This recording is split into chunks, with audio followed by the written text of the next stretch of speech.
Assalamualaikum warahmatullahi wabarakatuh. Om Swastiastu, Namo Buddhaya, salam kebajikan. Izin memperkenalkan diri, nama Silvi Maya Puspitasari, gelombang Laksar, gelombang 5, angkatan 30, kelompok 3, asal instansi Inspektorat Jenderal, Jabatan Penelaahan Teknis Kebijakan. Hari ini saya akan presentasikan manajemen ASN dan Smart ASN. Mari kita simak apa itu manajemen ASN. Sebelumnya, apa itu ASN?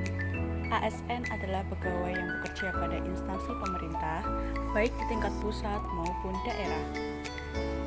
ASN dipilih dan diangkat untuk menjalankan tugas-tugas pemerintahan dan digaji berdasarkan peraturan perundang-undangan. Mengutip UU Nomor 5 Tahun 2014 tentang Aparatur Sipil Negara, ASN adalah profesi untuk pegawai negeri sipil atau PNS dan pegawai pemerintah dengan perjanjian kerja atau P3K yang bekerja pada instansi pemerintah. Manajemen ASN sendiri merupakan serangkaian proses pengelolaan ASN untuk mewujudkan ASN yang pertama, profesional, memiliki nilai dasar, etika profesi, bebas intervensi politik, serta bersih dari praktik KKN. Selanjutnya, hak dan kewajiban ASN. Apa saja hak ASN? Hak ASN dibagi menjadi dua, yakni hak yang diperuntukkan untuk PNS dan hak yang diperuntukkan untuk P3K. Untuk hak PNS meliputi gaji, tunjangan, perlindungan, pengembangan kompetensi, cuti, serta jaminan pensiun dan hari tua. Sedangkan hak P3K yang pertama gaji, tunjangan, perlindungan, pengembangan kompetensi, dan cuti. Selanjutnya adalah kewajiban ASN yang diatur dalam UU Nomor 20 Tahun 2023, di mana pegawai ASN wajib yang pertama, setia dan taat pada Pancasila, Undang-Undang Dasar Negara Republik Indonesia tahun 1945, Negara Kesatuan Republik Indonesia, dan pemerintahan yang sah. Kedua, menaati ketentuan peraturan perundang-undangan.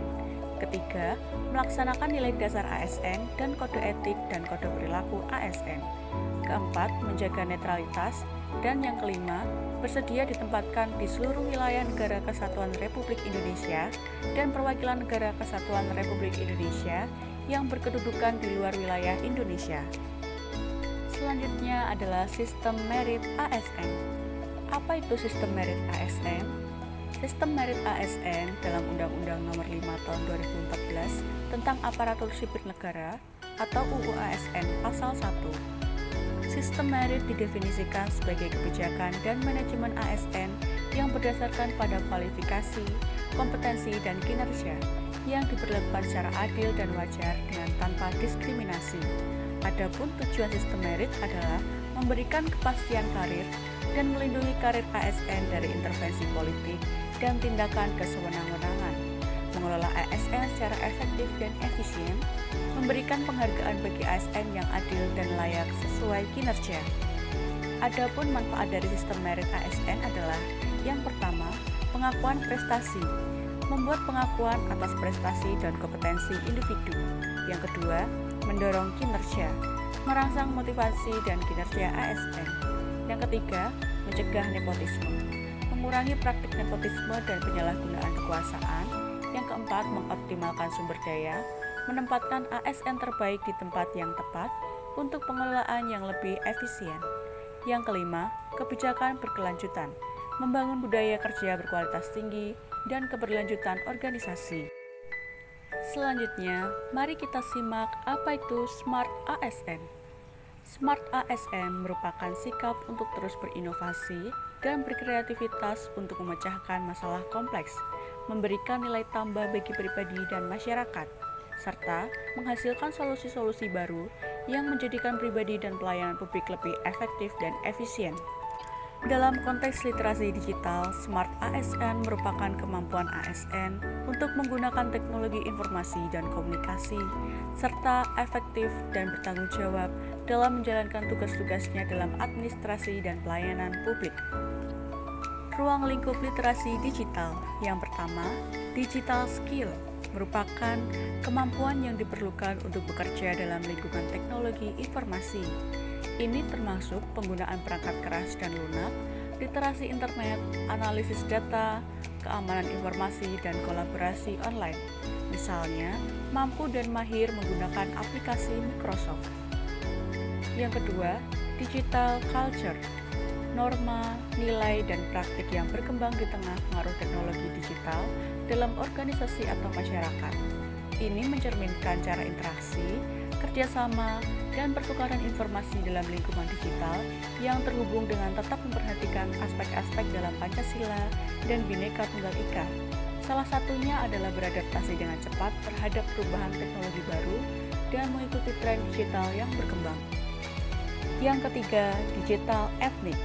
Serangkaian prinsip dan nilai yang mengatur perilaku dan interaksi individu dalam lingkungan digital. Ini mencakup pertimbangan etika dalam penggunaan teknologi, perlindungan privasi, keadilan dalam akses digital, dan tanggung jawab dalam berbagai informasi online. Misalnya, penggunaan yang bertanggung jawab, serta respek terhadap hak cipta. Selanjutnya adalah digital safety, merupakan upaya untuk melindungi diri sendiri dan informasi pribadi dari ancaman online seperti peretasan, pencurian identitas, malware, dan penipuan. Hal tersebut mencakup praktik-praktik seperti menggunakan kata sandi yang kuat, memperbarui perangkat lunak secara teratur, dan waspada terhadap tautan atau email yang mencurigakan. Misalnya, menggunakan kata sandi yang kuat, penggunaan keamanan jaringan Wi-Fi, dan lain-lain. Selanjutnya adalah etika bermedia digital. Etika dalam bermedia digital mengacu pada prinsip-prinsip moral dan nilai-nilai yang mengatur perilaku individu saat berinteraksi dengan media digital. Hal tersebut mencakup sikap yang bertanggung jawab, penghormatan terhadap privasi dan keamanan, kejujuran dalam berbagai informasi, dan perilaku yang membangun serta positif dalam lingkungan online. Hal tersebut tercermin dalam beberapa sikap berikut ini. Yang pertama, penggunaan yang bertanggung jawab, memilih untuk berbagi konten yang benar, akurat, dan tidak merugikan orang lain. Yang kedua, pemeliharaan privasi, menghormati privasi orang lain dengan tidak membagikan informasi pribadi mereka tanpa izin. Yang ketiga, kejujuran dalam berbagi informasi, menyebarkan informasi yang jujur dan memverifikasi keasliannya sebelum menyebarkannya lebih jauh. Yang keempat, penghargaan terhadap hak cipta, menghormati hak cipta dan mematuhi aturan penggunaan konten digital. Yang kelima, kesopanan dan keterbukaan, berkomunikasi secara sopan dan membuka diskusi dengan keyakinan pada perbedaan pendapat.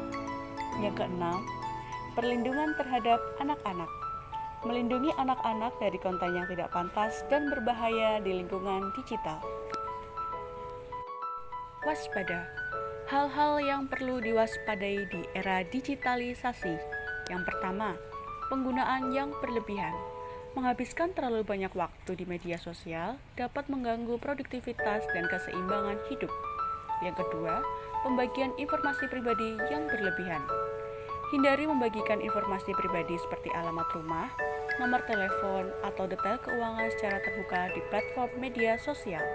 Yang ketiga, ketergantungan pada validasi dari media sosial. Menghindari mengukur nilai diri berdasarkan jumlah like atau komentar di postingan media sosial. Yang keempat, konflik dan pertengkaran online. Menjaga komunikasi secara positif dan menghindari terlibat dalam konflik atau pertengkaran yang tidak perlu di platform media sosial. Yang kelima, penggunaan yang tidak aman. Menjaga kesadaran terhadap penipuan online, malware, dan praktik-praktik berbahaya lainnya yang mungkin ada di media sosial. Yang keenam, penyebaran informasi palsu atau tidak tepat. Memverifikasi keaslian informasi sebelum menyebarkannya lebih lanjut untuk menghindari menyebarkan berita palsu atau tidak akurat. Yang ketujuh, cyberbullying dan tindakan negatif lainnya. Menghindari perilaku cyberbullying, menghina atau menyebarkan kebencian di media sosial. Sekian presentasi yang dapat saya sampaikan. Wassalamualaikum warahmatullahi wabarakatuh. Om Swastiastu, Namo Buddhaya, salam kebajikan.